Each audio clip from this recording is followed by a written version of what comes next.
Baik, bismillahirrahmanirrahim. Assalamualaikum warahmatullahi wabarakatuh. Perkenalkan, nama saya Elsa Ardiana, Prodi Akuntansi Syariah Kelompok 1 semester 3. Baik, dalam video kali ini saya akan menjelaskan mengenai teori penawaran dalam Islam. Di sini saya akan membahas 6 aspek, yaitu yang pertama, pengertian penawaran, yang kedua, perilaku produsen muslim, yang ketiga, hukum dan elastisitas penawaran, yang keempat, hubungan penawaran dan produksi, dan yang kelima, biaya marginal dan kurva penawaran, dan materi yang terakhir adalah pengaruh pajak dan zakat. Baik, saya akan menjelaskan materi yang pertama, yaitu pengertian penawaran.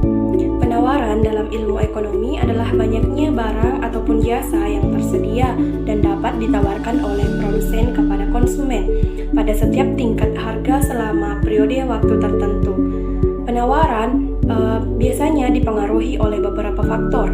Penawaran adalah kuantitas barang dan jasa yang tersedia dan dapat ditawarkan oleh produsen kepada konsumen pada setiap tingkat harga selama periode waktu tertentu. Nah, di sini penawaran meliputi 3 hal utama, yaitu yang pertama, jumlah komoditas yang ditawarkan oleh penjual, yang kedua, harga komoditas yang diberikan, yang ketiga, jangka waktu penjual bersedia menjajalkan jumlah komoditas atau produk barang dan jasa. Baik, selanjutnya saya akan menjelaskan materi yang kedua, yaitu perilaku produsen muslim.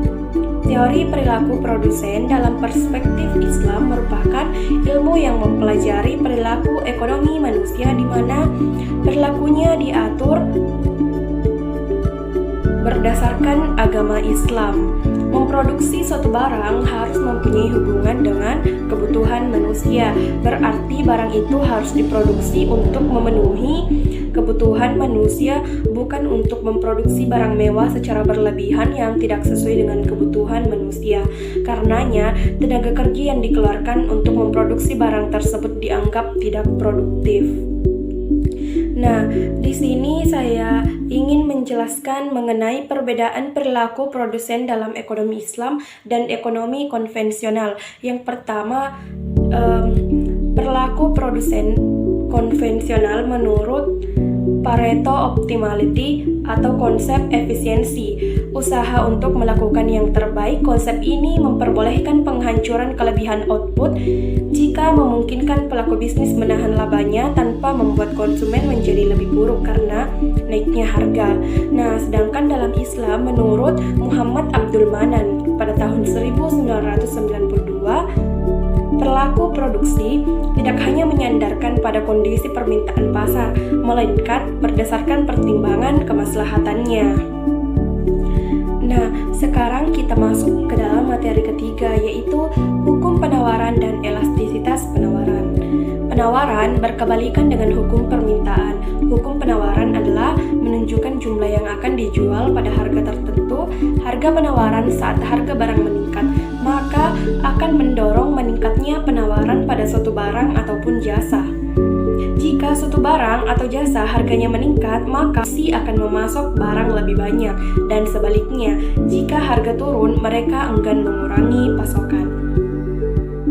Dalam penawaran, faktor-faktor yang mempengaruhi penawaran yang sering terjadi adalah biaya produksi. Semakin rendah biaya produksinya, maka penawaran semakin murah. Banyak barang yang dihasilkan agar bisa meningkatkan penawaran. Nah, selanjutnya saya akan menampilkan rumus dari kurva hukum penawaran, yaitu seperti yang ada di gambar yang telah saya tampilkan, yaitu P dikurang P1 per P2 dikurang P1 sama dengan Q dikurang Q1 sama per Q2 dikurang Q1. Keterangannya yaitu P adalah harga, P1 dan P2 adalah harga pertama dan kedua yang diketahui, Q merupakan permintaan.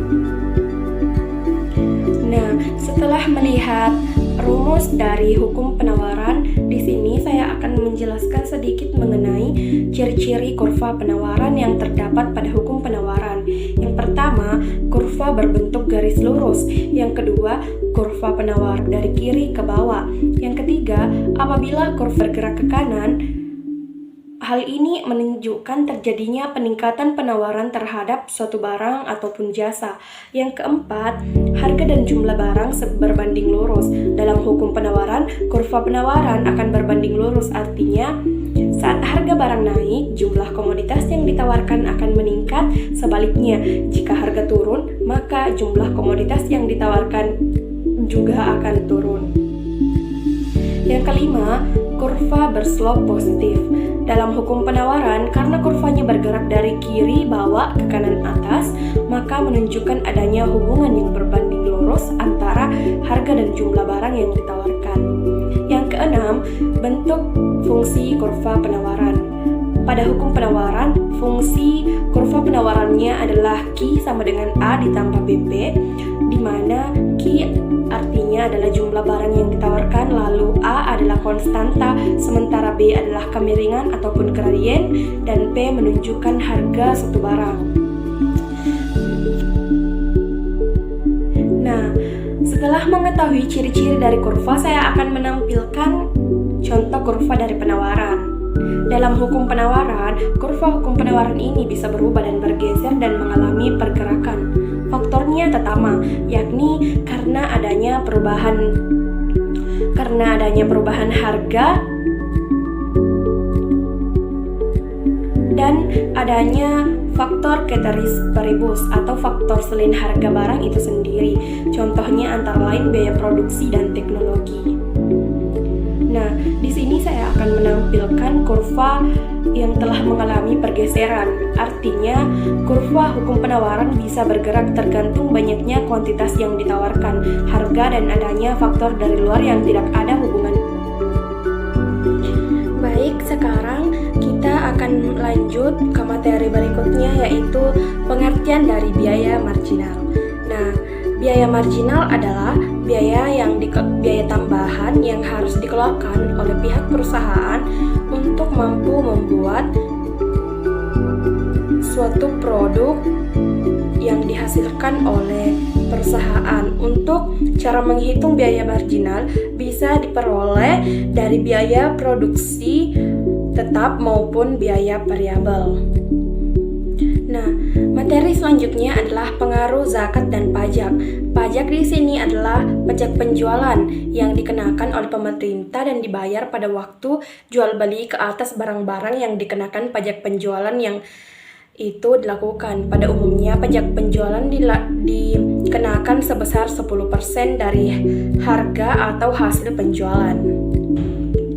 Sedangkan pengaruh zakat perniagaan, pengenaan zakat perniagaan memberikan pengaruh yang berbeda dibandingkan dengan pengenaan pajak penjualan. Dengan konsep Islam, zakat perniagaan dikenakan bila telah terpenuhi dua hal: nizab batas minimal harga yang menjadi objek zakat yaitu setara dengan 96 gram emas, dan haul batas minimal waktu harta tersebut yang dimiliki yaitu selama 1 tahun. Baik, itulah tadi materi yang dapat saya sampaikan.